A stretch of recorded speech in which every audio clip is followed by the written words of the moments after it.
are some of your expectations from today's session? Can you start putting it in chat box? Or you can come off mute and start speaking. And we have the background also for you to make use of it if you choose to on the chat box. We have, Coming from Jakarta. Very yeah, nice. yeah, this Budi and Junisa, they have joined in the last session as well. And Excellent. Edwin from Philippines, welcome. So, someone joined, either Mark or Peter Kanan, because they joined with Aruna's name. Or you are double.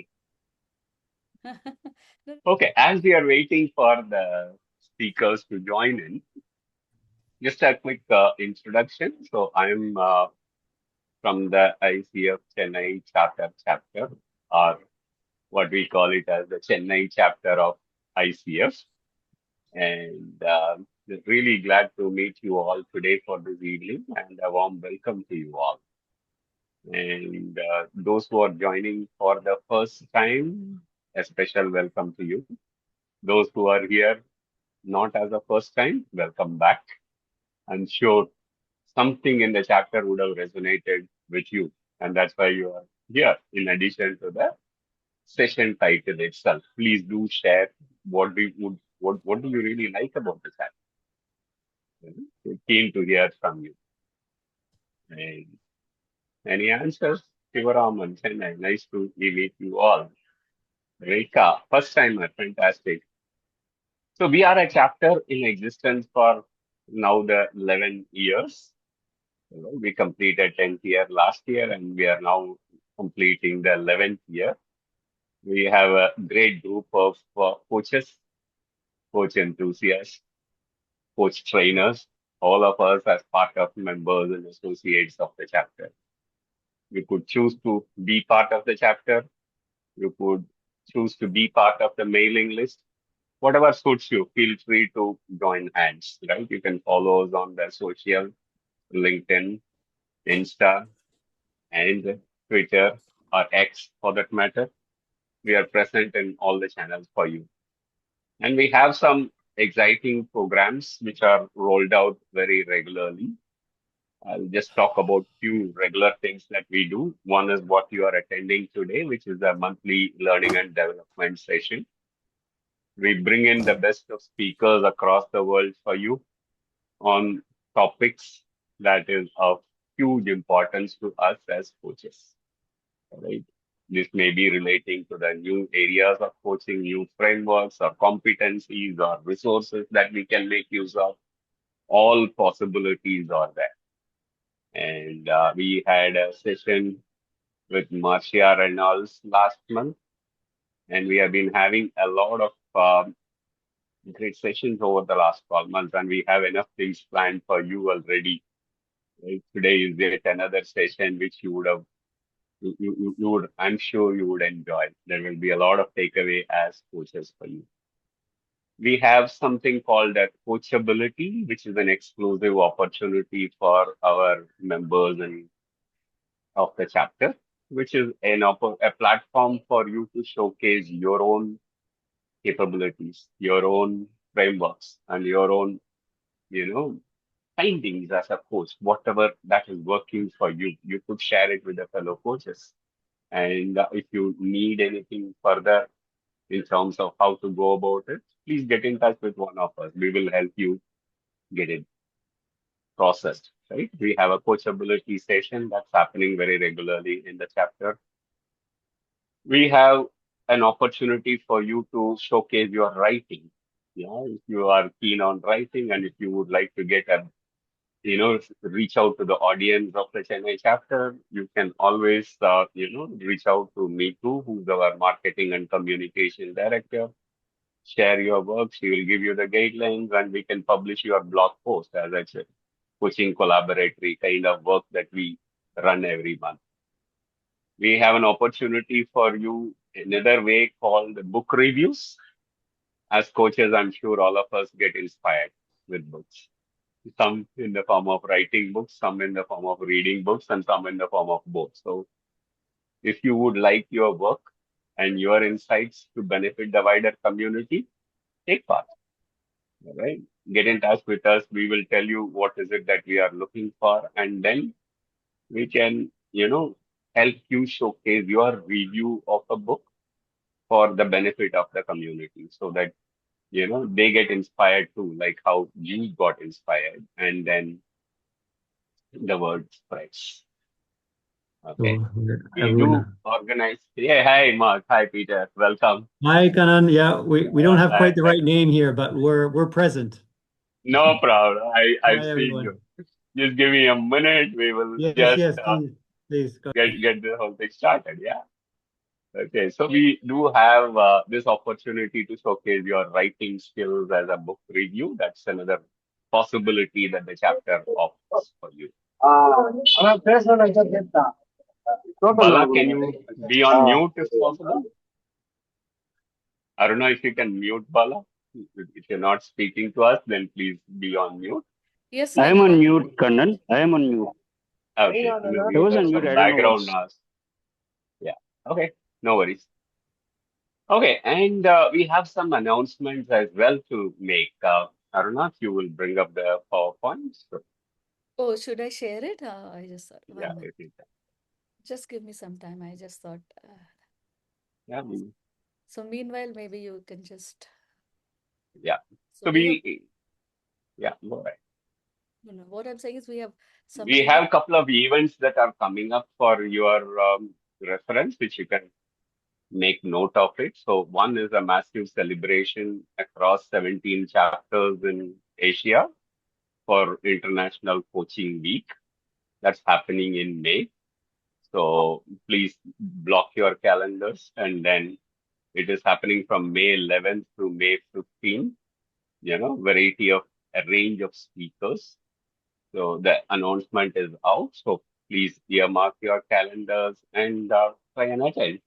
You will see a lot of takeaways in the current trends of the coaching world.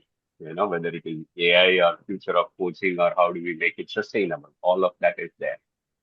The second event that's happening is an India coaching conclave that will take place in Bangalore in June.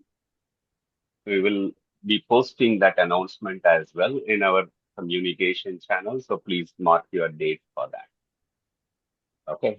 Aruna, the next one. Next one is Yeah. new members.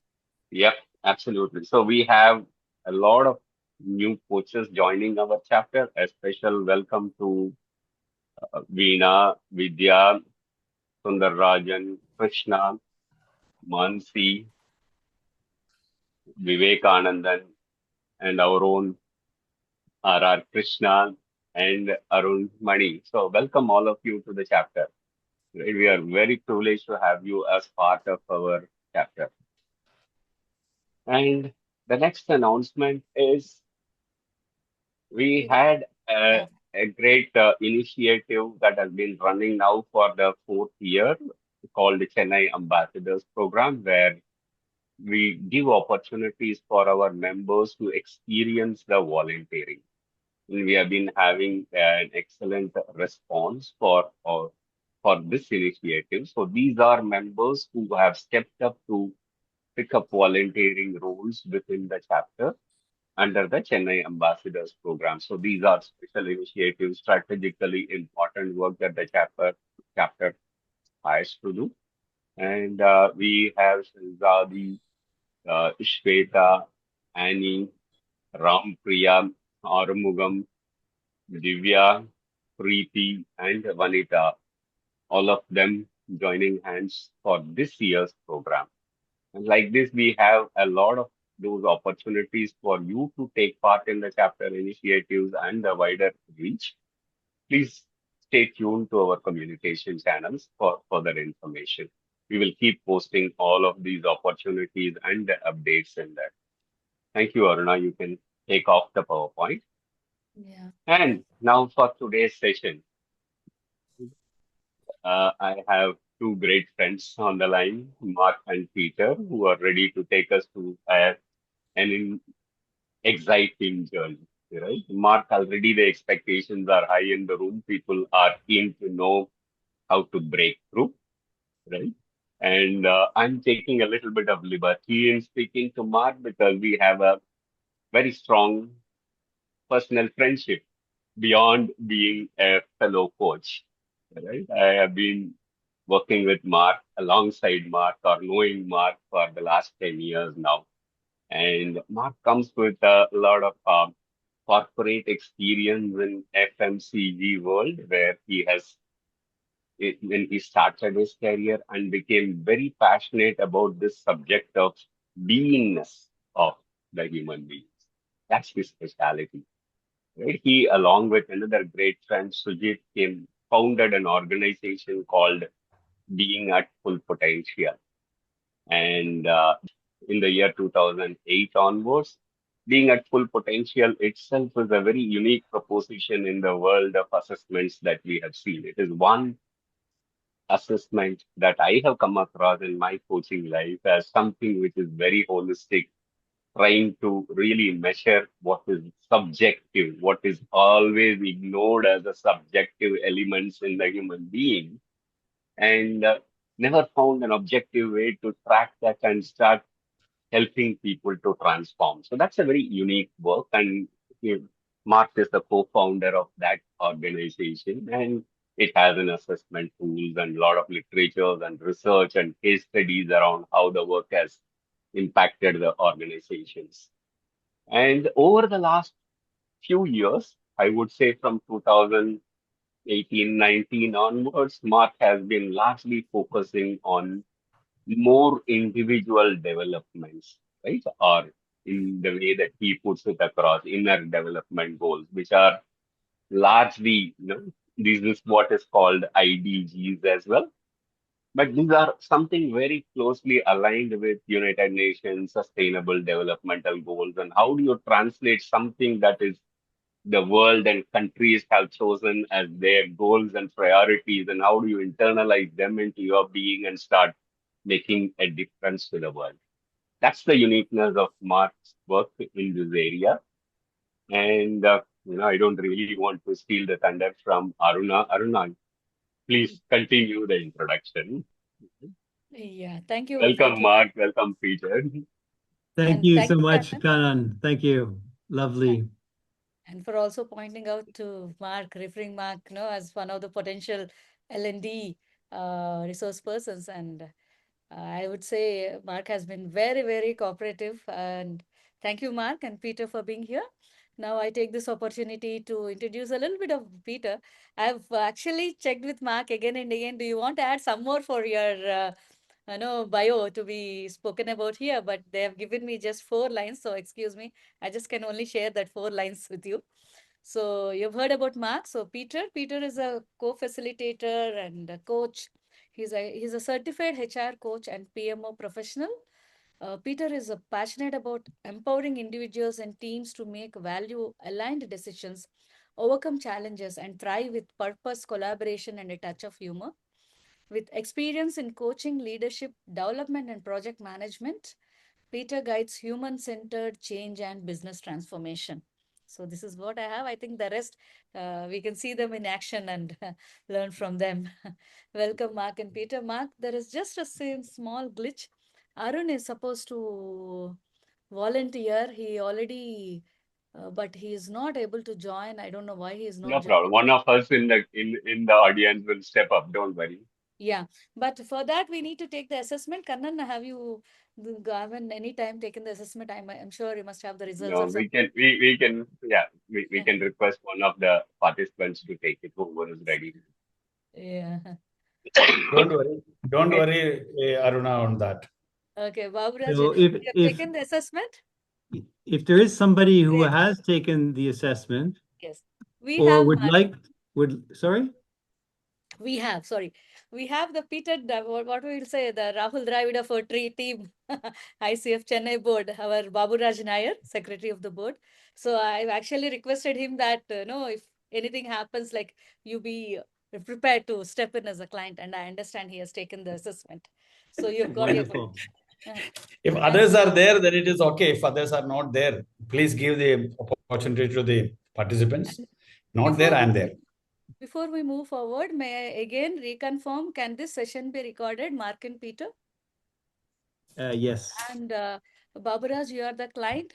Would you have any problem if we put something in the video, or if you, or you want to tell us later, depending on the topic? What? Do you want us to go ahead with the recording during your coaching session? No, Or I don't have any problem on anything. great, thank you. And No issue at all.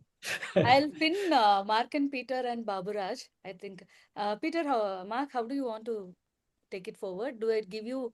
But check with others also, no? If anybody else wanted to do that or something like that, in case if it's not there, I am always there. Mark So and I'm Peter. allowing here multiple sharing, so you can share, Mark, if you have anything, right? Yes, we do have. So I'm just so thank you very much, Baburaj, for volunteering for the coaching. Do you have your report available? Yep. You do? Okay. So then once we get into, I'll just ask you if you can share your screen, because I don't have it in front of me, but if you could share your screen, then we can No issue. we can jump into it. Report you want to share? You want to share the report, or you wanted to share that 4-5 elements, that single one?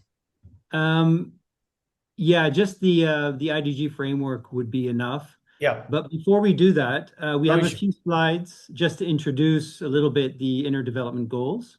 Yeah. So if it's okay with everyone, we'll start with that. It's about 15 minutes or so. No, and please then we can jump into the live coaching session. Mark, I have made you co-host, so you can share and you can. Wonderful. Thank you.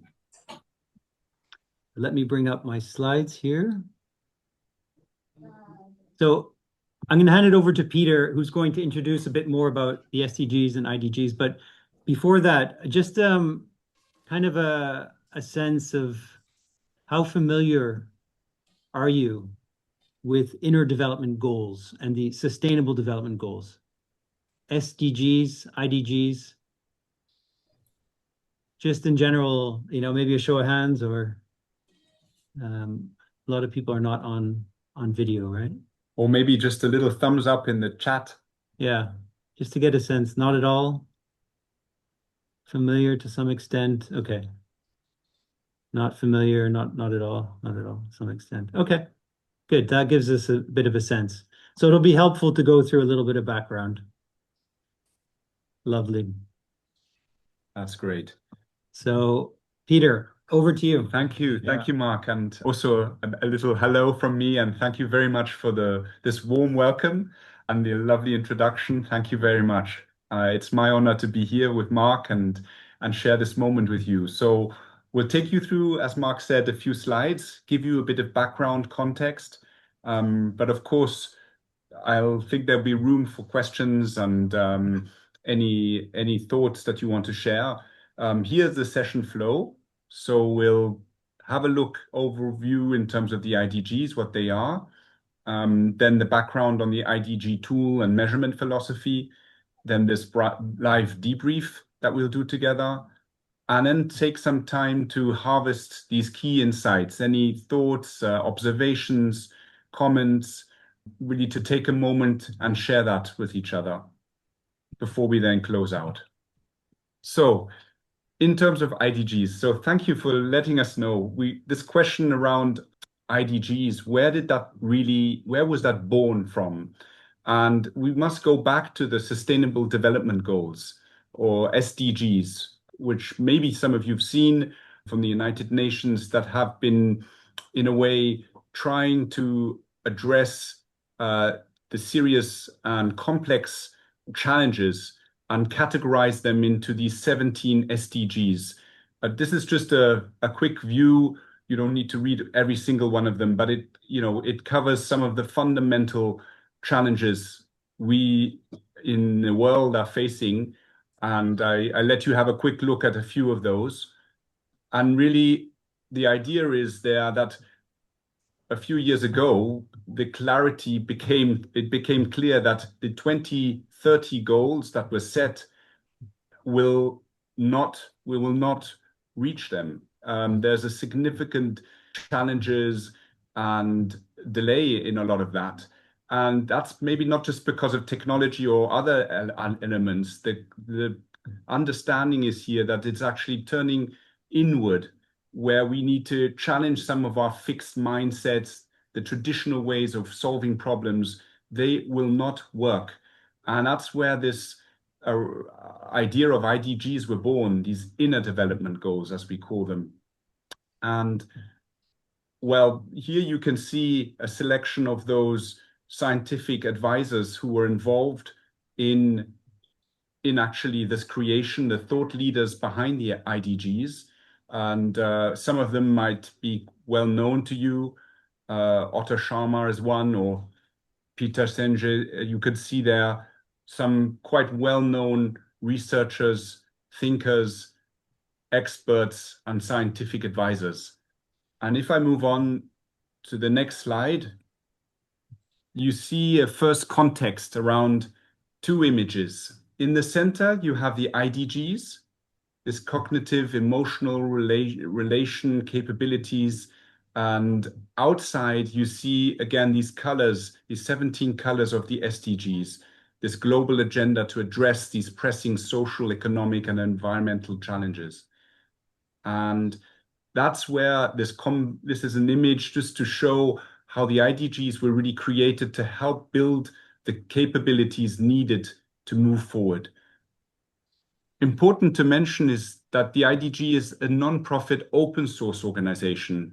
So that's very different from many other frameworks, concepts, organizations. It's really at the heart of it is the idea to make this available to everyone, no matter where you are, what you do, accessible. And it has these purpose, vision, and mission. So the purpose is really we bring the power of inner development to global challenges, as you could see in the SDGs. The vision, a world where inner development is unlocking our power to build a flourishing future for people and planet. So really this understanding that the old way of fixing, solving issues isn't working. And the word here is unlocking our potential, our power to be able to creatively together think about how we can address these issues. And the mission, well, as it says, we are a global movement that advocates for inner development and enables its integration into society. So again, the idea at heart is it's accessible to everyone. And here is actually this framework that they've come up with. And key element here is this idea that we have a unifying language. So it really allows people to articulate what is going on inside of them or inside of organizations in order to connect and communicate things that are maybe not easy for everyone to express and share, or they've had challenges to know how to do it. And it's really, if you see the structure, it's in 5 dimensions. You have the being, the relationship to self, the thinking, the cognitive skills, the relating, the caring for others and the world, the collaborating, the social skills, co-creation, trust, inclusive mindset, and then the acting, where enabling change with courage, creativity, optimism, perseverance. So these, if you like, framework you can see on the right is mentioned with more than thousands of scientists, experts, and practitioners, has really come up with this framework that can be used and allow people to articulate things that they could feel, they could sense, but were not able to express. And with that, I hand over to Mark. Lovely. Thank you so much, Peter. Thank you for giving us a glimpse into the IDGs and the SDGs.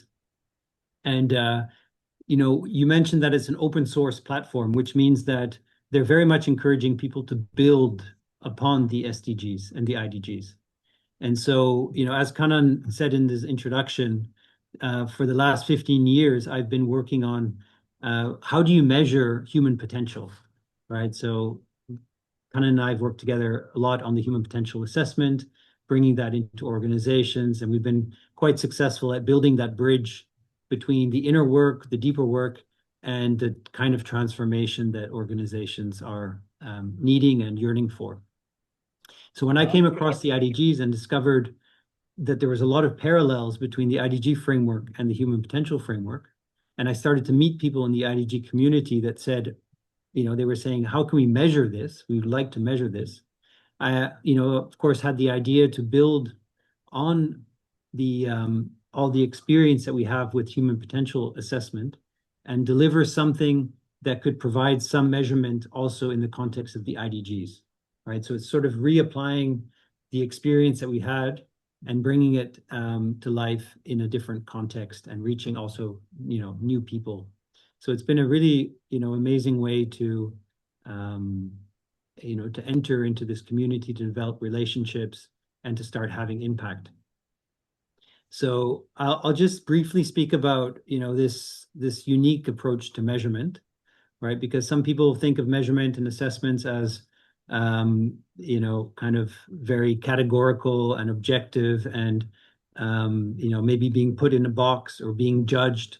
And we've really taken a stand against that and said, we want anything that we measure, we want it to be, expansive. We want it to open up conversations. We want people to feel seen for who they are in their essence and not for, some deficiencies that they may have.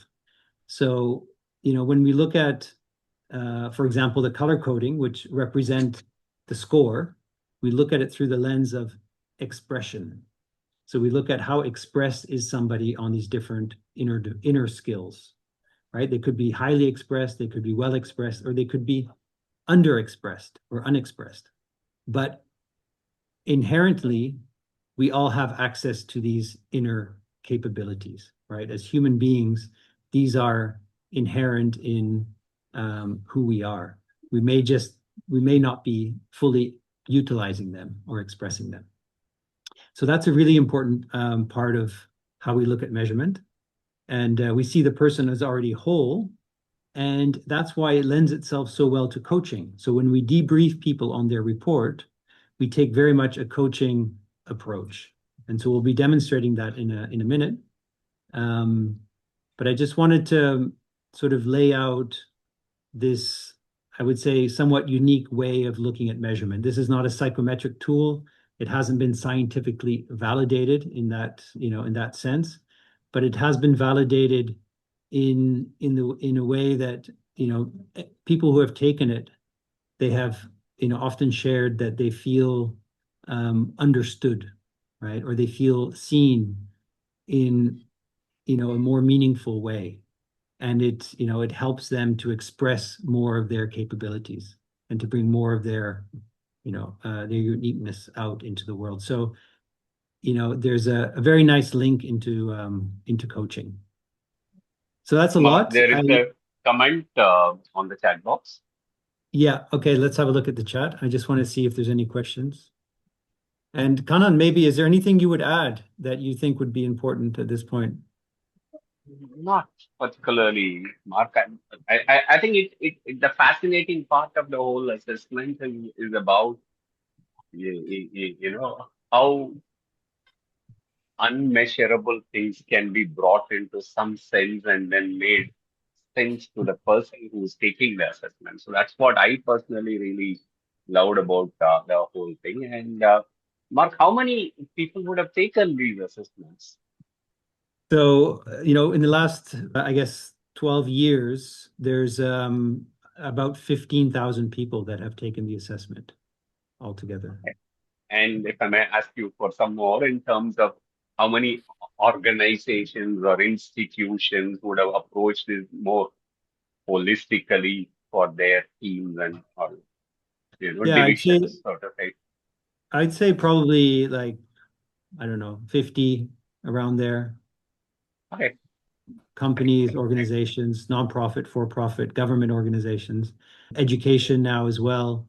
So, what is wonderful is that this is not, a business thing, right? This is expressing our inner capacities is beneficial in every single context, right? Individually, teams, organizations, all kinds of different organizations. So, you know, the application of this is quite universal. And more people are coming to realize that if we really want to see change, significant change, transformation, you know, we can't just tweak the things sort of at the surface, right? We need to do the inner work. We need to change how we show up. We need to change at the being level if we want to see shift at the doing level. You know, and that's you know, very much core to being at full potential, right? Our slogan is, when the being comes alive, the doing thrives. So the more we focus on, yeah. And how have you seen this in organizations when they address it? What changes typically as outcomes that you have noticed? So, you know, the quality of the relationships is the first thing that goes up. You know, there's often interpersonal things that are, you know, underneath the surface, right? Things that are not being addressed and that can cause friction at an interpersonal level. And what this often does when we do interventions is it creates a space where people can, you know, bring up some of these deeper things, right? And discuss them in an open way, in a safe way, transparent way, and then very quickly can overcome some of the friction that might be there at a team level or at an organizational level. And so that's one thing. It increases collaboration, you know, communication, understanding. But the other big benefit that we've seen is in the area of creativity. So, you know, the more that we access our intuition and our inner capacities and it's very much linked to our capacity to ideate, to come up with, you know, new ideas and to access our creativity. And ultimately that has impact on, you know, the organization's capacity to innovate, you know, to get things done, to move things, to move things forward. And so we see pretty good correlation between doing deep inner work and, you know, the impact on the business, right? The direct impact on the business. And there's some very nice case studies that, you know, we'd be happy to share as well. Thank you, Mark. And there are comments from Mansi, who says there are similarities between chakras. Yeah.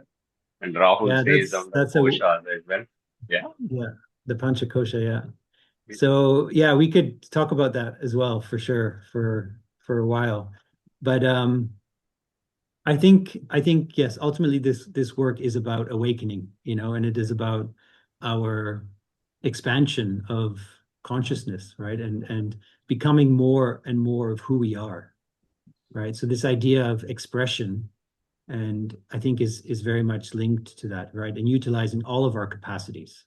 And I think that's where the chakras, you know, really come in, is we have, you know, lots of different ways of knowing and of sensing and of understanding the world. And the inner work is about accessing more and more of those capacities that we have. But I'd be fascinating to hear from Mansi, you know, if you see any correlation between the 5 pillars here, and I think it's 7, right? The 7 chakras. Like, that would be really interesting if you could, like, sort of draw some correlations there. You know, if you want to put that in the chat, please feel free. Yeah, sure. I just noticed that, you know, some of them correspond a lot. Like, being is like the Sahasrara chakra, just right on top, right? You know, and then it moves actually down. So thinking is the Agna chakra, which is the third eye. You know, relating is like your Vishuddhi chakra, which is your talking, and, you know, somewhere collaborating is the heart chakra, you know. And the acting, so there's only acting, and then you have the Manipura and the Swadhisthana, and, you know, those I think are all, so it also corresponds, I mean, in my thing, it also corresponds to the id and the ego and the superego, right? So the last 3 is the acting, you know. Yeah. So that's just coming up for me. And so I just wanted to share that. It's wonderful. Really wonderful. You know, I would invite you, if you feel inspired to do that, to write up something about this and share it within the IDG community. You know, it's a very active community. And I think this type of bringing in, other sources of wisdom and traditions and correlating it to, this is a very scientifically built up framework, right? It's sort of very coming from the West. And I think like finding intersections with Eastern traditions and, is very powerful and very needed, right? Because ultimately, I think this is tapping into the same source, but it's, represented in different ways, spoken about in different ways. And so the more we can draw these types of parallels, which you've just done, the more robust a system like this becomes. Sure, I can try. I can send you whatever my thoughts are, and then you can decide. It'd be lovely. Yeah. All right. Yeah. And it's a wonderful community to reach out to, and people are very interested in these types of perspectives. Right. Yeah. Okay. All right. Okay. Thank you. Rahul has raised his hand. Rahul. Hi, Mark. Good evening. Hope you're doing well. You had mentioned about expansion, right? So I was just wanting to know, for expansion to happen, there should be contraction or there shouldn't be contraction. For expansion to happen, should there be an experience of contraction? Like we come in like this, yes, and then we expand like that. Yes. So interesting you bring this up, because we were having a conversation yesterday about vertical and horizontal development. Are you familiar with vertical development? No. Okay, so vertical development being, becoming more of who we are. So it's like this expansive, self-realization, the vertical development, and horizontal development being more becoming better at what we do. So it's like, you can, at one plane of vertical development, you can expand your horizontal and become really good expert in some area. But as you grow in who you become, then, there's a new area of horizontal development that comes with that. So it's like these two areas, axes of development. And what was coming up in that conversation was that vertical is not always up. There's also a downward movement sometimes, that we fall back into old patterns, or that, there are, certain wounds that sort of come up and that are preventing us from that rise, that expansion. And it's not until we can actually go deeper into that we're able to move upward again. So I think that maybe that's what you're referring to, is sort of contraction leading to expansion. And the visual actually of a trampoline came to mind when we were discussing this. It's like you kind of have to like bounce down before you can bounce up. Yeah. So there's both levity and gravity. Yes. Yes. Wonderful. Wonderful. Thank you. Thank you so much. Yeah. No, wonderful question. And it's an insight. I would say it's a inside out process. It is very much. Yes. Yeah. This is all about inside out. Very much so. Yes. Yeah. Thank you. Say development is spiral. Yes, spiral. Exactly. Spiral dynamics. And, that's actually, this spiral idea is also very interesting, because we have, of course, the color codes. And here, when it's purple, it's highly expressed, right? Or even fully expressed. But it's fully expressed at a given level of our consciousness, right? At a given level of awareness. So, the assessment and the results always need to be interpreted through the lens of, I'm at a certain level of my development, and within that, I'm highly expressing myself in certain skills. But as I expand my awareness and my development, my stage of development, the way that I see myself in relation to these skills is also going to evolve. Right. So there's always more room to grow, is what I'm saying. You never reach a limit, right? It's never that you say, okay, I'm highly expressed on compassion and empathy, so there's no more room for me to grow. There's always more, right? There's always a further expression of these types of skills. And that's what makes it also very dynamic and very sort of, it's a lifelong process, a lifelong journey. Yeah, lovely. Thank you so much for these questions. I'm just checking the time here. Until what time do we have, Kannan or Aruna? Do we have another half an hour or 40 minutes? Is that Yeah, correct? we have about 45 minutes. Yes. 40 minutes. Okay. So I think it would be good to get into the demo. And then we still have some time to debrief and to discuss. But I would just invite people to observe. What are you noticing in terms of coaching, let's call it best practice or techniques, when it comes to this debrief demo? And then we can maybe share a bit afterwards. Okay, one administrative request. As the demo is going on, I request all the participants to be on mute. If you would like to be off the video also, please feel free to switch off your camera. Okay, let's give enough safe space for Baburaj and Mark to have the conversation. Thank you, Kannan. Yes, thank you also for pinning Baburaj. Yeah, I'm trying to share. Lovely. Is this clear? Is it Yeah, coming? if you could make it a little bit bigger. Yeah. Perfect. Is it okay? Yes, it's good. Now, there's actually, if you don't mind opening the report, on the top right, you can see there's a report, view IDG report. I have downloaded it. Just let me just open it. Give me 1 second. Yeah, because we might need to go to some of the definitions as well. Is it clear? It's coming. Yeah, good. And then just go to the page with the framework. This one? Yeah, one more down. Yeah, there we go. Lovely. Here or the page number 6 or 7? Yeah, we'll start with 6 for now. Just start with 6. Yeah. Is it clear? Maybe a little bit bigger. Just yeah, if you put it like 150. Yeah, that's 150? fine. Yeah, that's good. Is okay. Yeah, and scroll down a little bit so we see the whole framework. There we go. Yeah, wonderful. All right, thank you so much, yeah, Baburaj, for It's a pleasure. joining me today in this little coaching demo on the IDG report. Yeah, just to get started, we don't need to explain what the IDGs are because we went through that already. Normally, I would give a little bit of background on that, but let's just dive straight in and maybe you can say something about the experience you had taking the assessment.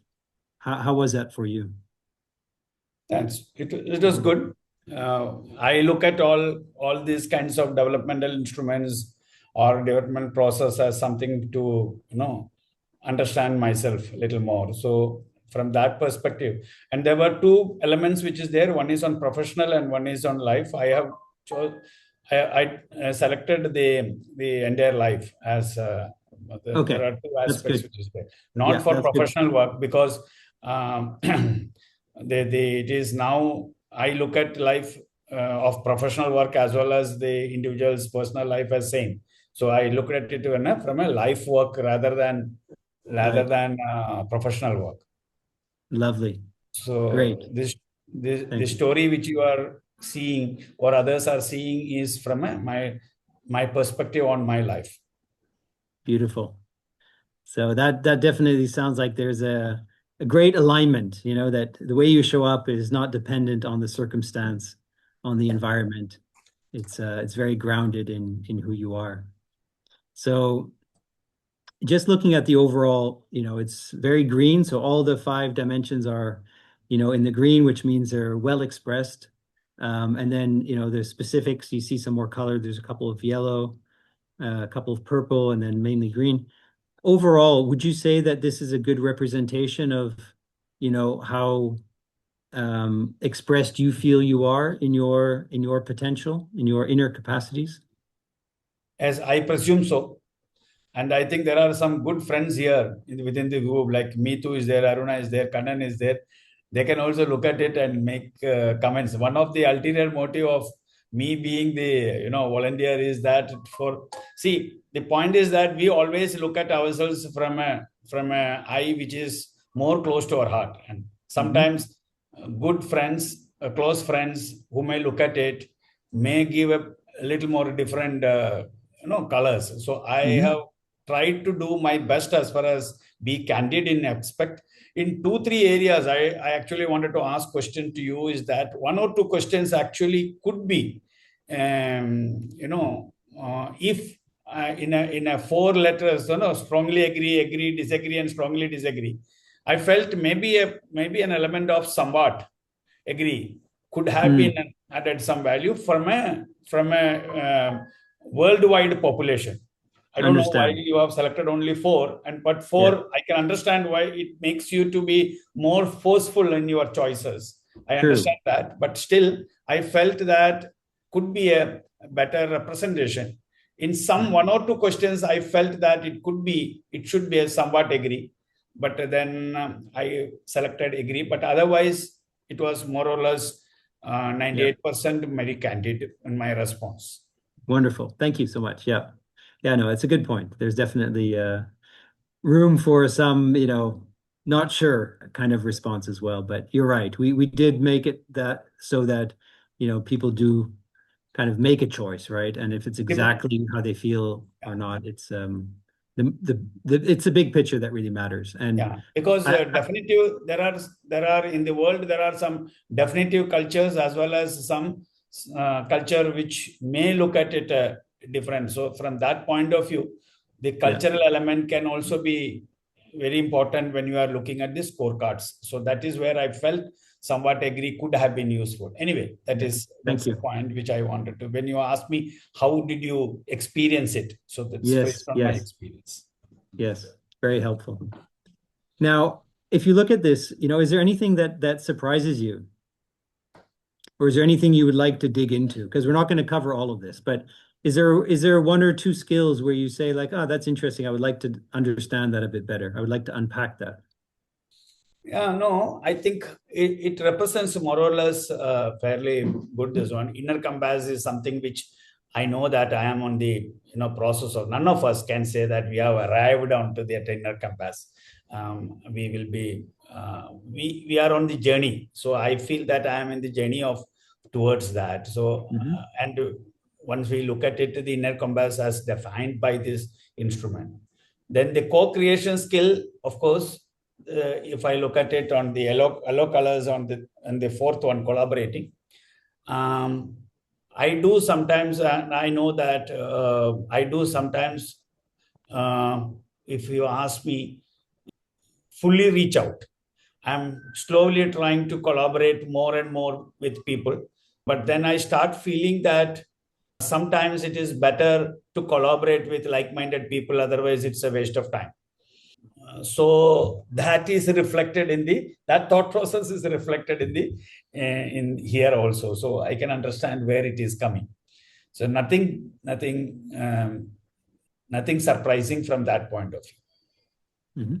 But one area where I don't know how it represents is communication skill. Communication skill, it is positive. It is the score is indicating this one, but still I want to know where I need to improve on the communication skill.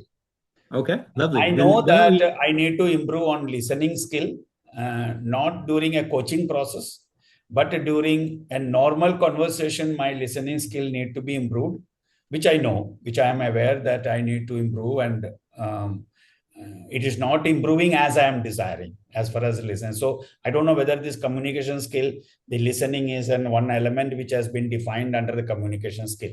So that's only area where I wanted to little more in-depth understand. Okay. Then let's have a look at that, Baburash, because the definitions are quite important. Yeah. And if you scroll down to I think the one of the last pages, we can just look at the definition together. So here it is, actually. Here it is. So communication skill, it's still green, but it's one of the lower green ones, right? Yeah. And it's defined as the ability to listen deeply, foster genuine dialogue, advocate one's view skillfully, manage conflicts constructively, and adapt communication to diverse groups. So it's quite a meaty definition. Is there any aspect in that if I dwell deep into it, the area where I may need to improve could be an ability to listen deeply. The Uh-huh. listening part could be an area where I know that it is an area for improvement. And what does listening deeply mean to you, right? There's listening and then there's listening deeply. Can you share a bit more about what that my understanding is active listening. Nowadays we talk about deeply listening, and the terminologies are being used very one. But my understanding of the word deeply listening is that 100% of presence of yours with the other person's thoughts and perspectives, emotions, values, listening deep into their consciousness was part of it. Not just listening to their words, but into their consciousness, but they're understanding the emotions. So that time period, whenever that speaking is happening, I'm deeply connected to the other person's soul. So if that is my understanding, my take on deeply listening, which I think is not happening at my end. Especially when there is no when there is a normal conversation happening within the family, within the friends.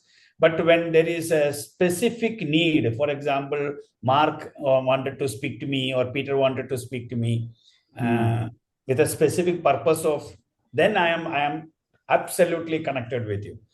I see. Otherwise I have a tendency to move fast in my thoughts. So that is something where I think I need to improve, and that's an area where I am conscious about it, and slowly working on to improve on it. I mean, lovely the way you lay this out, and lots of awareness, right? The self-awareness is one of the very high ones expressed, and I hear a lot of awareness, right? Self-awareness, not only what deep listening means, but also like when it shows up for you, when it doesn't show up for you. So that clarity is it's really very nice. Now, in the day-to-day, what benefit would a deeper level of listening give to you, right? In a coaching conversation, the benefit is clear, right? You're in service to a client, so your presence is the gift. It's what you offer. On a day-to-day basis, what value or what benefit would a deeper level of listening provide you and others? See, I look at it listening in a slightly different manner than to myself. The benefit is, I look at my life as a holistic perspective, which is connecting to the society. And for me, the society can be a microcosmic as well as macrocosmic. Micro means my immediate family and the close friends or relatives which is there. So what happens is that when I do not deeply listen, and there can be a disconnect between them and me. And therefore, it is important for me to have that deep, this one, especially when the other family members have the habit of better listening skills than me. If that is not being, then that is, but then the other family members close, especially my spouse and my children, are much more strong in listening than me. Then the gap is being really felt, especially, but in the workplace and other places, the hierarchical power comes into some level of listening. But I still feel that the listening with the colleagues could have been much better over a period of time. So consciously started building it up, but that's an area where I feel that it can be very impactful at the society point of view. Once that happens, then it is an extension of you as an individual. So once you are very clear within your closer circle, you are not going to change. The same Baburaj can extend it to the larger society. And that's how I look at the entire life and family. And is there something in particular that would help you, that would be helpful to get you into that level of listening, on a day-to-day basis? You are asking about the very specific action? Well, something that is helpful for you that you may have noticed at some point, like, oh, normally I would have been preoccupied with something, but for some reason I was really present with my spouse today or with my children. Is there something that helps you to get to that place? I'm working on it. My biggest problem is that my action orientation in the mind. That if you would have looked at the proactiveness, that the mind already starts thinking about 4 or 5 steps ahead. I So see. the moment you speak something, then I say that it's already over in my, I already processed it and moved ahead. So sometimes it need not be processed. So that's where I'm consciously working on it and trying to see where I can move on. Got it. Yeah. So it's slowing down. Yeah. Slowing my down, and it's not need to process every time in such a faster level. So slowing down also helps me as a person, because then I start thinking slowly. The judgment element sometimes creep in because of that faster thinking. So it is better just to lie low there at that period of time. So that is a conscious effort is required. It's not easy. So it's putting quite a lot of efforts on me to make that shift. But it is a conscious knowing. It is known, but it is unknown. Yeah, unknown. Known. Actually, it is unknown or known unknown. Yeah. Well, you're certainly bringing it to the surface now, and you're looking at it, and that helps to become more choiceful, because I think at the end of the day, it probably is, these are these micro choices that we make, right? And the more we have it in our awareness, easier it is to be present to it, and to make a choice of, like, I'm going to slow down and, create some space here, right? Intentionally create some space. So, that feels like it could potentially be something to practice, right? And to experiment with and to try out with, and, that we could look at, as if we discuss this again in the future. But I just want to see if there's any connection with something you brought up before, around co-creation, and maybe even inner compass, but co-creation in particular. Do you see any relationship between what you're just speaking about when it comes to deep listening and the capacity to co-create? May or may not be.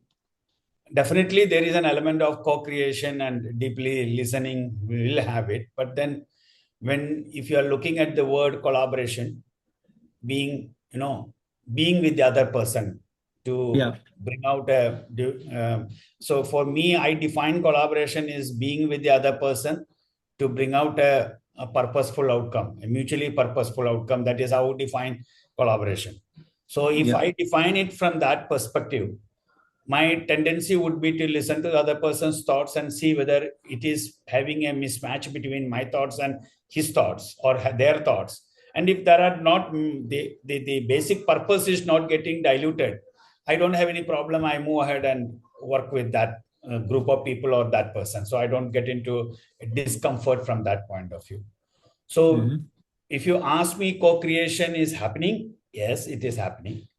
But whether the ability to listen deeply would bring more joy in the co-creation. So if you ask me now, when I'm conversing with you, I am feeling that while I am enjoying all my work most of the time, when I am collaborating with the other person, there is always a struggle within me to see how much I am willing to appreciate and accept the other person's thought process and perspectives.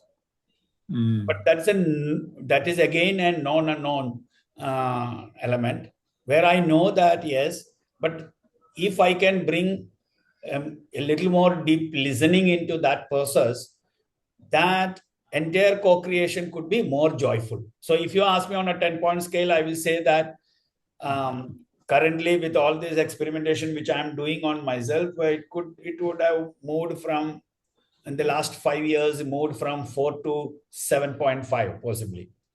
But the Okay. 7.5, I consider around 8.5 is okay. So one more point has to be improved. That can be connected to deeply listening is what I feel it. Now with the conversation which I'm having and going through this process. Little more, brings a little more clarity to the process. Yeah. Yeah, because it's beautiful how these, these inner skills are, even though they're, put into a box in the framework, they're Yeah. actually very, interconnected, right? Yeah. And they can Definitely, support yes. kind of a bigger story. And I love what you said about deep listening is really seeing the person beyond their words, right? And and people might, when you were collaborating with somebody, there's what they say, but there's also how they're showing up, right? Their level of presence and the connection that we feel. And sometimes it's the connection that is, if that is the foundation, then the creation, what can be created is much greater than if the foundation is, a shared description of what you want to do, right? We say, well, we both want to make an impact in this area, and we seem aligned in terms of the words that we're putting out, but maybe there's not so much alignment at the energetic level. And so on the surface, it looks like, yes, there's something very aligned, but so I don't know if you've felt that as well. There's like what people say, and then how is there the being and that alignment at the being level. I don't get, like, you are right from that perspective. That's what I was also sharing. I don't get too much perturbed in the process because it is a non-perspective. It is not an unknown perspective, it's a conscious perspective. So the moment I go through that, I start feeling, then I start looking at it, okay, where do I need to shift myself into and to make myself comfortable and happy, not by forcefully being happy, but being happy with the other person's thought process. Because when you work with the collaborative mode, just forcefully making yourself means you are adjusting with the other person. So I consider that we should not adjust it, but we also should have a complete comfort in the way we are adjusting. Yes. That adjustment should not be with a feeling of sacrificing something, sacrificing some values which I hold myself, but adjusting with a feeling of because there is a need for understanding and it is connected with the purpose. So the purpose of the collaboration or the co-creation helps me to ground it and center myself. That is what I do it to make it happen. But this conversation is helping me to, relook at it, some of the nuances of it, the non-unknown, like what you rightly said. So it's a very nuanced aspects and normally during any coaching process also, when I do a coaching process with any senior level people, CXO level, at the end of the session, I make my own notes. And I look at it, how much time I spend on conversing, how much time the other person was speaking, and whether all the points which I have started in the beginning of the session could be completed. All that points which I reflect myself and make notes on a 10-point scale, I make notes of it. So that helps me a lot over any, and I don't take 1 hour session if I am having with a coachee. I do not take a session before 1 hour and after 1 hour. So I don't pack my day with coaching sessions. So I always give 1 hour each time, so that it helps me to reflect more deeply into the process when I'm doing with the coaching. That I might have helped me a lot. Possibly. I can imagine. Yes. To clear yourself up, and then you can show up again fully for the other person. Yeah. This is wonderful, Baburas. Thank you so much. I hope this has given a little bit of a sense of how, this inner development goals kind of can help point to specific areas, that it... like what I said, possibly, this is a wonderful thing, and maybe possibly others who know me in the group, like Kannan, there are a lot of people whom they know personally as a friend and a colleague. So they can also sound off me with whatever I have responded. So that will give me a little more insight about it, and maybe we can open it up for other members who are also listening, so we can have conversation with them, so that we have a little more time with them. Yes, I would So shall love I that. close the session? Shall I close it? Yes, I think we can close off. If you're complete, then we can close this now. So with your permission, I'm closing it. Yes. Thank you. Thank you so much, Baba. And lovely how open and transparent you are. Yes. Also inviting other people to give perspective, on how you see yourself, right? And inviting that, I think, is wonderful. So thank you everyone for your presence and following along this journey. I think it's a nice time to open it up. If there's any questions around the process, around the coaching, what you observed, if there's anything you'd like to share with Baburaj, please, feel free. I would love to, there may be some people may be asking questions to three of us now, not to Peter and you, but to me also. So exactly. Yes. Yeah. We're all here. Yeah. And there goes. Me too. Yes. Yes. Thank you, Baburaj, for offering and being so vulnerable in front of so many people with so much honesty. So first of all, I'd like to answer Baburaj only because at the beginning of the session, he asked, you can ask Aruna and Mitu. So I'll say that yes, he comes across to us as he is, without any masks. So very authentic and very honest in front of all of us. And second, Mark, I so much appreciate, the way you were patiently listening to whatever he was explaining, the intent with which you were listening. I got so much curious because when we are taking coaching sessions, so I'm still on my journey, and we do some grounding, some silence, some few 1 minute or so meditation before we get into a coaching conversation. And when you're doing a demo, say in front of so many people, it's just out of curiosity that I'm asking, how do you come into the session with so much of presence? So that was my question. Over to you, Mark. Well, thank you. How? Well, I think that there's an aspect of sort of getting ready for the session, right? Even though there was a lot of things going on today, I've been very present to this moment, and I knew that there would be a live coaching session, so I think I've just been sort of getting ready for that internally, I guess, if that makes sense. So there's nothing in particular, but it's just holding space for a session like this. Yeah. Thank you for that, because being was a very important part of that IDG, which I saw the first column. It is. Being. Yeah. Yes. And me too. I can always add, this is Mark's default, not for the session or a demo. From what I know, this is what is his default, right? Peter can probably add. Absolutely.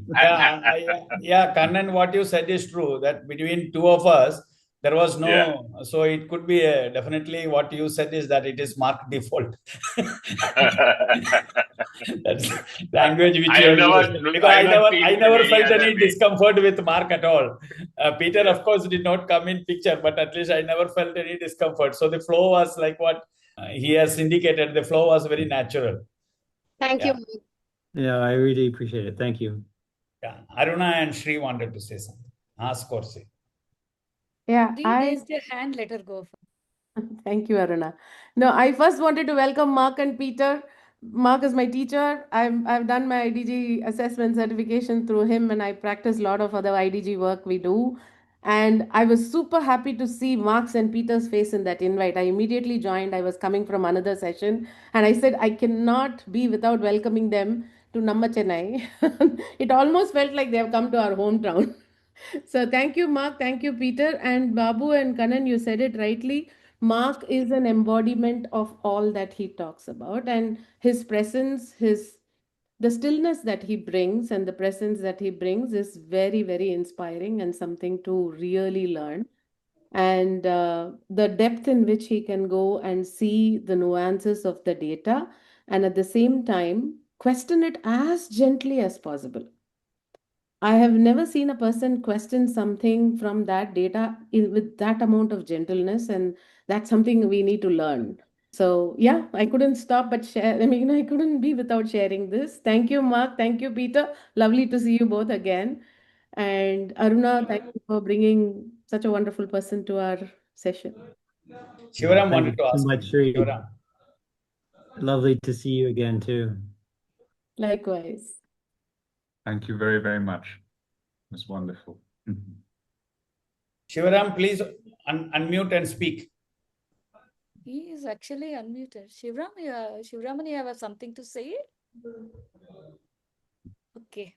While we wait for him, I just want to say thanks, Babu Raj, as we fondly call him Babu Anna in the chapter. He stepped in and he's also, as Meetu said, being vulnerable in present of so many people is not easy. Though some of us have taken the assessments or something, we have not come forward. Thank you. You salvaged the session today. And as far as the green and all are concerned, Mark, I'm just seeing the assessment now and I understood how you are, analyzing it. It's no surprise for me, considering because my interactions with Baburaj, the depth he brings in, then listening wise also, what is said and what is not said, and all these things he gets in. So for me, it was no surprise seeing all the greens. And probably whatever he thinks he needs to improve or something, maybe everyone has their own things, right? Okay, I can be the better version or something else. Probably up to that. Otherwise, as Meetu said, it always comes across as someone authentic and someone collaboration wise. Yeah, I don't think from our perspective something needs to be done. And thank you, Mark. And as Shri said, usually when I see such data and all, like sometimes it can go through, sort of question and answer or a diagnostic way it can go. You have taken the assessment, you have seen those results, and very beautifully you eased into the coaching conversation. And that was a curiosity for me, today. How will you use the assessment and how will you slowly do it? And it is like I witnessed that like a mastery in action. Thank you very much. Thank you. I have to thank Kannan Shri for pointing out to Mark and Peter for this session. And of course, I heard about IDGs from Shri earlier in our conversation. So Shri was the one who pointed out to me. Shivaraman still raised his hand. Can you hear me now? Shivaraman still raised his hand. He's put a question in the... Can you hear me? Can you hear me? Yes. Yeah. We can now hear you, sir. You can hear now, right? Yes. Okay. I think I have some technical issue sorted out. First, I would appreciate Babu Raj for being so vulnerable and volunteering in front of so many people.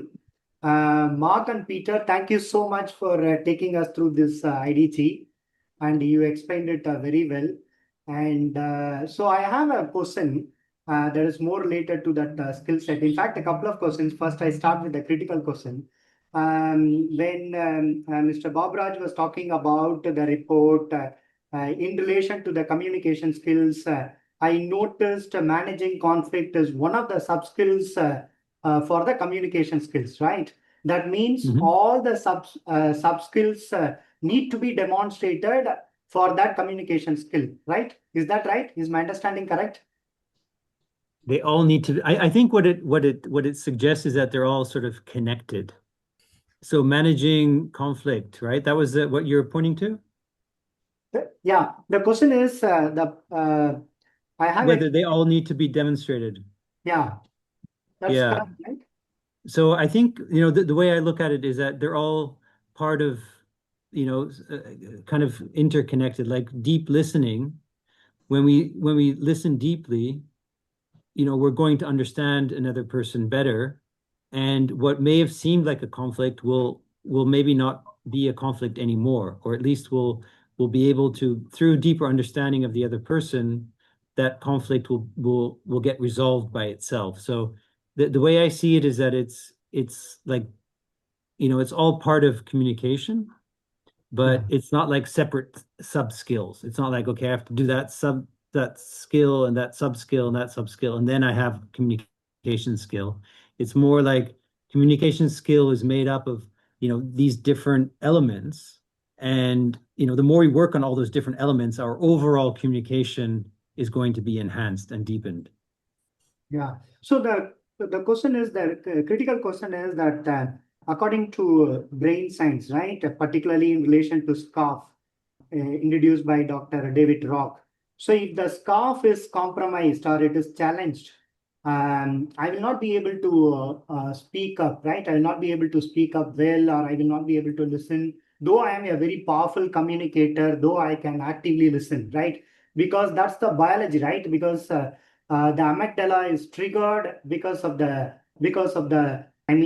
since scarf is challenged, so then I'll not be able to speak up, or I will not be able to listen. In that way, communication skill may not be expressed, right? Yes. So what is your view on that? That is the inner component, and for each person it's going to be different. So like you witnessed in this session, when Baburaj pointed to communication skill, I wanted to really understand what aspect of communication skill was important to him. Why was it important to him? Where was the lever for him?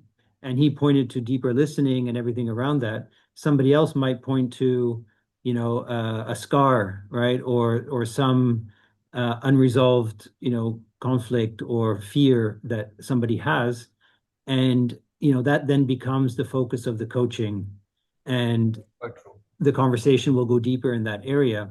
So, what is, I think, really lovely about this is that it's open enough to allow for each person's individual interpretation and story and life journey to come into the picture, and yet there's structure and there's definitions that help guide and point people into the right direction. So it's a nice combination of structure and at the same time openness and space for the individual. So I think trying to avoid sort of formulas or specific mechanisms to get to a high expression on a certain skill is probably the right, or at least the way that I would do it, right? There's not one way of getting to an objective for a client. It's really, what is it that is important for them, right? And really staying with that as much as possible. Yeah. Okay, thank you. I echo with Mark on that. I think it's a framework which is very open and lucid. Therefore, it creates space for a deeper conversation with the coachee, in case the coachee wanted to look at it a little more deep. And then it slowly unravels. If the person is already aware of it, then there is no issues. He can straight away get into it. Otherwise, it will be slowly like an peeling off an onion kind of a thing. Slowly move on, unravel, and then see what is that scars which is actually need to be hold on, or we can put it into a yesterday, bygones, and move on. So these decision and thought process can help. So you are right, and that's what I also experienced when we were having the conversation. Yeah, that's beautifully said. And we always say, like, when we do the debriefing, it's you show up as a coach first, right? And you're in service to the client. You're not in service to the report, right? Sometimes like if we look at the report as having some truth, or like objective truth to it, then it's like, okay, the report is the truth, and I need to make sure that the client gets whatever the report is saying. And then we lose sort of the connection, the depth connection with the client. But if we really put the client at the center, and their resourcefulness and their wholeness at the center, and that's what we focus on, and the report is just an enabler to get to the essence faster. I think that's what, Aruna, you were sort of pointing to as well, is that the real benefit of this tool and the assessment is it can help zoom in to the key levers very quickly. You know how, Baburaj, you went to communication skills, even though it was green and everything else, a lot of else was green, you sort of were able to point to something specific, and then we could go and unpack that. And then we connected it to co-creation, and something started to emerge from that. So, it's a very big field, but it helps to zoom in and narrow in. And I think that's really the purpose of the assessment. And once that has been done, we should be 100% present with the client and what's emerging in the moment, and sort of let the report, put it aside. It's kind of served its purpose. And as Mark said, the opening question is this element around, I think he asked you, is there anything that surprises or jumps out? And it could be, depending on as we say, the client to choose.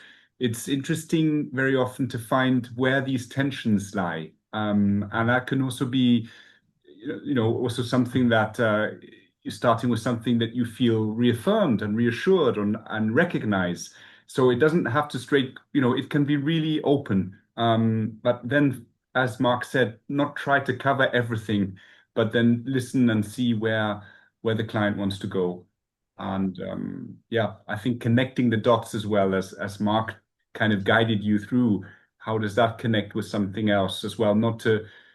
Sometimes you can also get stuck on one element, or you read the definition. That's another thing we highly recommend, to kind of look at the definition, because at least as a starting point, what does that say? That doesn't mean you need to stick to it, word by word. It was also very important to listen to the client. Well, what's your personal definition? And I loved what you said, listening deeply for me is connecting to the other person's soul. I mean, wow, I've written that down. I find that's beautiful. And I'll be thinking of that when I have my conversation with someone next time, with Mark, for example, where it's very easy to connect with the soul, by the way. Thank you. Thank you. Thank you. Wonderful. Well, I think we've gotten up to our time together, right? I mean, I'm very happy to stay on a little bit longer if anyone would like, but I also want to honor everyone's time. So, any other questions, reflections, or thoughts from the participants? I think Natarajan and Rahul started with some expectation. No, Rahul said something. Natarajan, I was actually. Yeah, that was completely different. But when you spoke about creative tension, right, it reminded me of a rubber band. So actually, we have a goal, and when you pull the tension, the rubber band, it creates a tension in between. It's either you're going towards that goal or you're pulling that goal towards you. It's up to you. It's up to you how you see that creative tension. Yeah. And we often see that when there is tension in the data. So if somebody, has underexpressed in a certain skill, and they feel like, oh, that should be highly expressed. So the data is not matching their reality. We always find that tension often leads to the most profound insight as well. So the greater the tension, the greater the insight. That's kind of how we look at it, because and that also has a effect on the nervous system, right? So the sympathetic nervous system, the parasympathetic nervous system, the sympathetic gets activated, and not many people are aware of that when this creative tension is there. Wow. So with this data, I do hope that they go into that. Okay, I understand that I have to go towards the goal. Let me work towards it. Their mindset changes, the entire feeling in the body, the sensations in the body change, and then they go that side. They go forward. Yep. Lovely. Natarajan? Yeah, it was fantastic learning for me. Connecting IDG to SDG and the kind of skills that we need to develop, the framework of being, thinking, and doing is something that I'm taking back. Quite interesting. I'd like to explore this topic a little bit more. Fantastic. Thank you. There is a question from one of the participants. Is this assessment, if they want if any coach wants to use this assessment with their client, So what is the process? Is it a paid assessment they need to get back to you? And how the debriefing, what do they need to do for preparation? Can you just tell us a little bit about this? Yeah, so at an individual level, the whole platform is free to use. So that's the decision that I made a few years ago, is to make this inner development available to anyone who wants to go on a journey of self-realization. And it came kind of from my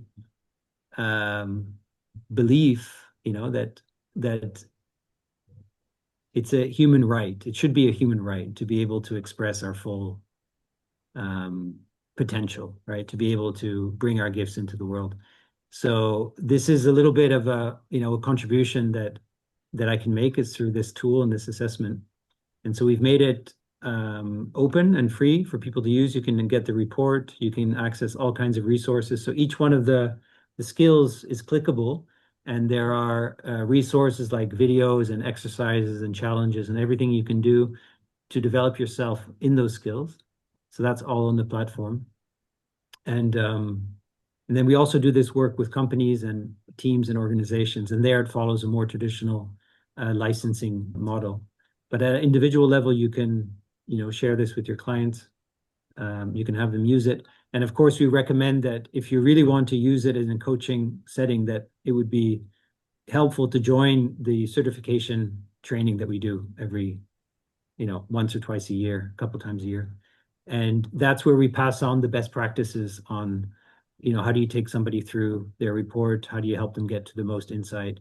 So a little bit what you observed today is what, we would, help you get to that place where you can go and coach and debrief people on their assessments. But Awesome. you don't need to be certified to be able to use the tool. So you can already start using the tool. You can already share it with your clients because there are so many resources on the platform. People already get quite a bit of value.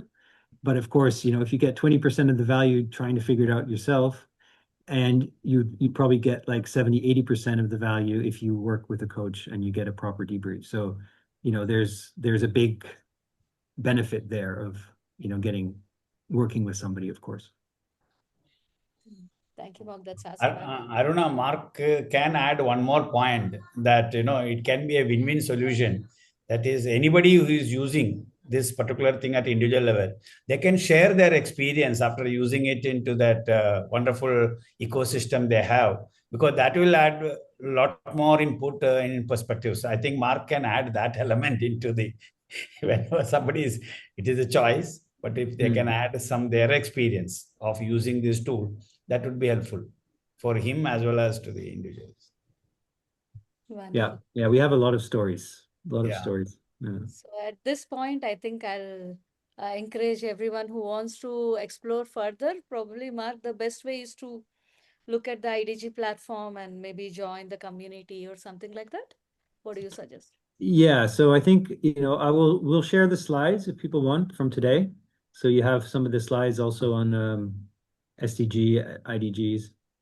And we'll share the link to the platform that you can try out.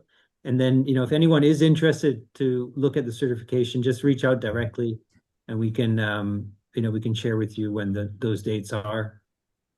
But yeah, in general, any questions, anything, just feel free to reach out.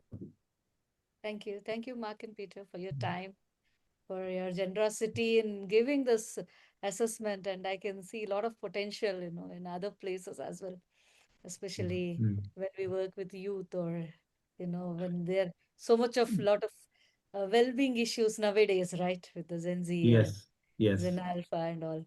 I see a lot of potential, and as I am myself keen to explore the relation between the IDGs and SDGs and how we have built it up. Probably, look forward to maybe joining you in future. So thank you very much. Thank you all for joining this session. And Mark said, if you have some more, you want some more info or want to connect, please do connect with them directly on the LinkedIn. We put it in the post.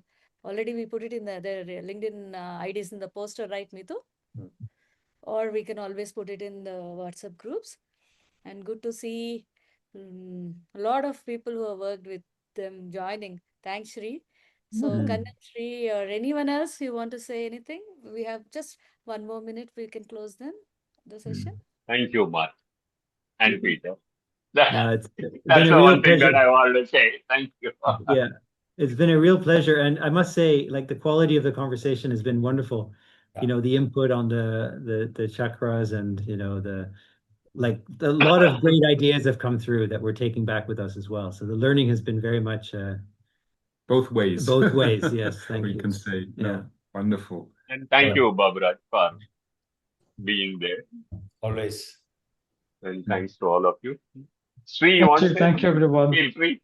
No, I am just super happy to see. I couldn't join and I couldn't be there for the full event, but I'm so glad that Mark and Peter are here. And yeah, I mean, I don't think anybody could have braved it more than Babu Anna. So I'm not surprised, and I'm sure it was a great learning. I've used this tool. I've worked in this space, and I've done a bit of work here, so I understand the importance and the magnitude at which it can impact the organization where we implement this. And I think it is also the need of the hour as we go into this chaotic world we are in. I think this will become more and more important. And yeah, I'm sure the session was great, and I came in the last moment. But thank you, Mark. Thank you, Peter, and thank you all. Thank you, Aruna. Thanks, Kannan. Thanks a lot. Mm. With Aruna's permission, I'm taking Marks and Peter. Thank you very much for it was a joyful experience for me, and it's an exploration. And thanks to Aruna and Kannan, and I'm leaving. I'm moving off. Just before Thanks a we lot. leave, Babu Anna, I'd just like to align what Shri said in the report. I think courage, or that was in pink. That was a very high because she said. Mm. So that proves also like the assessment is so effective. Always. Thank you. Okay. Thanks a lot. Take care, all of you. Thank Very you. grateful Thanks, to meet you Peter. all. Yes. Thank you. All the Thank you, best. thank you, Thank you. thank Thank you. you.